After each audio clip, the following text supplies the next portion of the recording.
Students, do you know how to use center of mass for the calculation of work? सबसे पहले concept clear क्या होना चाहिए, centre of मास होता क्या है। तो सेंटर ऑफ मास किसी भी बॉडी में वो पॉइंट है जिस पॉइंट पे आप उसका पूरा मास कॉन्सेंट्रेटेड मान सकते हैं। मतलब हम एज्यूम करते हैं, ये नहीं कि वहां पे पूरा मास कॉन्सेंट्रेटेड है। तो उस एज्यूम करने का बेनिफिट क्या है, वो एक बड़ी बॉडी है। बट अगर आपने सेंटर ऑफ मास के साथ कोई भी मैकेनिकल ट्रीटमेंट आप करेंगे, मतलब आप सेंटर ऑफ मास की हाइट को h हाइट ऊपर ले जाएंगे, तो हम मानेंगे पूरी बॉडी को आप h हाइट ऊपर ले गए हो। सेंटर ऑफ मास को अगर आप v वेलोसिटी दोगे तो हम मानेंगे हमने पूरी बॉडी को v वेलोसिटी दी है।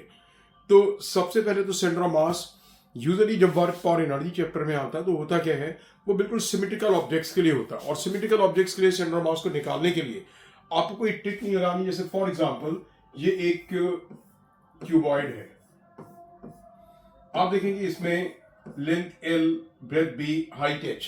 इसका सेंटर ऑफ मास क्या होगा, इसका मिड पॉइंट होगा। बिल्कुल symmetrical, most symmetrical point, right. Cylinder है, सेंटर ऑफ मास कहां पे होगा, इसका मोस्ट सिमेट्रिकल पॉइंट।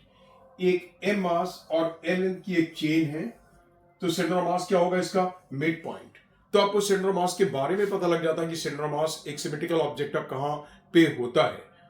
अब आप देखो कि सेंटर ऑफ मास को आप वर्क के कैलकुलेशन में कैसे यूज करोगे। मैं एक बिल्कुल सिंपल एग्जांपल से स्टार्ट करता हूं।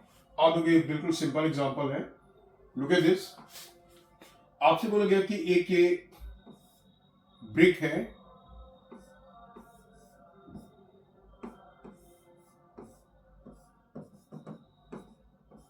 ब्रिक की लेंथ L, इसकी ब्रेथ B और हाइट H है, ठीक है ना। सेंटर ऑफ मास, इसका मास M है। अब आपसे बोला गया ब्रिक को टर्न करा करके, ब्रिक को 90 डिग्री से टर्न करा करके आपने क्या करा, ब्रिक को आपने 90 डिग्री से टर्न करा करके और इसे आपने वर्टिकल पोजीशन पे ला दिया। वर्टिकल पोजीशन पे कैसे, आपने इसे इस तरीके से खड़ा कर दिया, ये ग्राउंड पे था, आपने इसे इस तरीके से वर्टिकल पोजीशन पे ला करके खड़ा कर दिया, राइट। आपने इसे इस पोजीशन से और इस पोजीशन पे ला दिया। अब कितना वर्क करना पड़ेगा, तो देखो सेंटर ऑफ मास का जो कॉन्सेप्ट है मैंने क्या बताया, इसका सेंटर ऑफ मास पहले ग्राउंड से h/2 ऊपर था, इसका सेंटर था। अभी भी सेंटर ऑफ मास सेंटर पे होगा, तो दैट मींस कि ग्राउंड से कितना ऊपर हो गया, L/2 ऊपर। ध्यान से आप देखोगे तो जो सेंटर ऑफ मास पहले h/2 ऊपर था, अब वो सेंटर ऑफ मास की ग्राउंड से हाइट क्या आ गई, L/2 आ गई। दैट मींस व्हाट, कि आपने m मास पूरा सेंटर ऑफ मास पे ही कॉन्सेंट्रेटेड होगा, तो आपने जो पोटेंशियल का इंक्रीज किया, that is what mg L/2 minus h/2.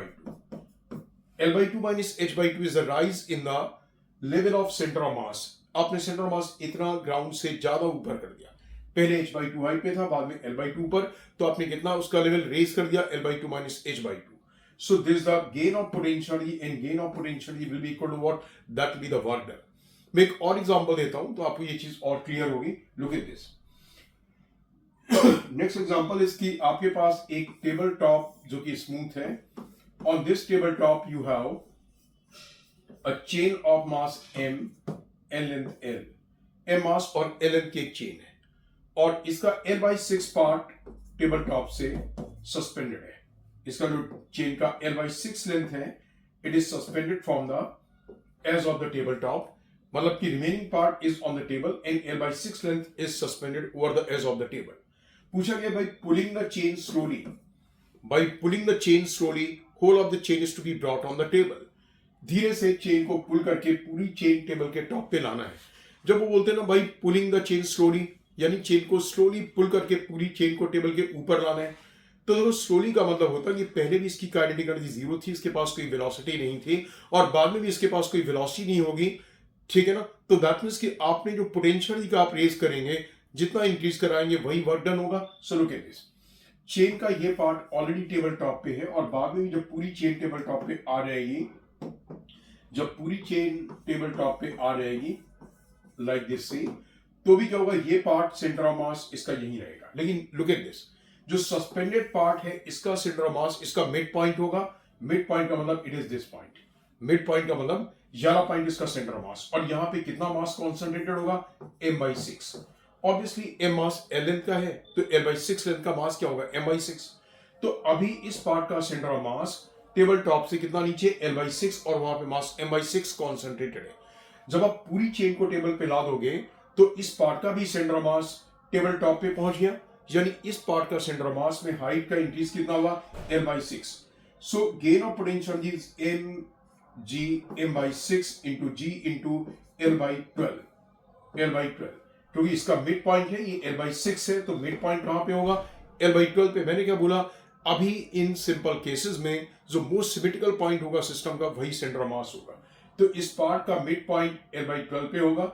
आपने इसका लेवल L/12 रेज कर दिया तो gain of potential is M/6 into g into L/12 and that is the work done, so that becomes mg L/72। This is the work done, right. So hopefully आपको एक concept clear हुआ होगा कि आपको ये नहीं है कि सेंटर ऑफ मास पहले कहां पे है बाद में कहां पे।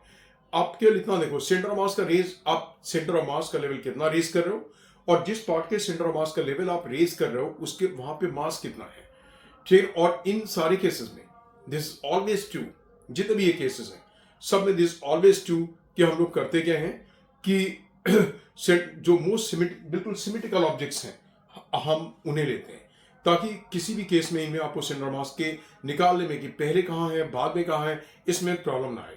तो बस आप आइडेंटिफाई करो सेंटर ऑफ मास पहले कहां है, सेंटर ऑफ मास बाद में कहां पे है, और आपने सेंटर ऑफ मास का लेवल कितना रेज किया। हाँ, यहाँ पे जैसे आप पूरी चेन के सेंटर ऑफ मास के चक्कर में पड़ते तो that would have been complicated. आपको केवल ये देखना है इस पार्ट का जो ऑलरेडी टेबल टॉप पे है सेंटर ऑफ मास, पहले भी टेबल टॉप पे बाद में भी टेबल टॉप पे, तो उसमें कोई इंक्रीज नहीं।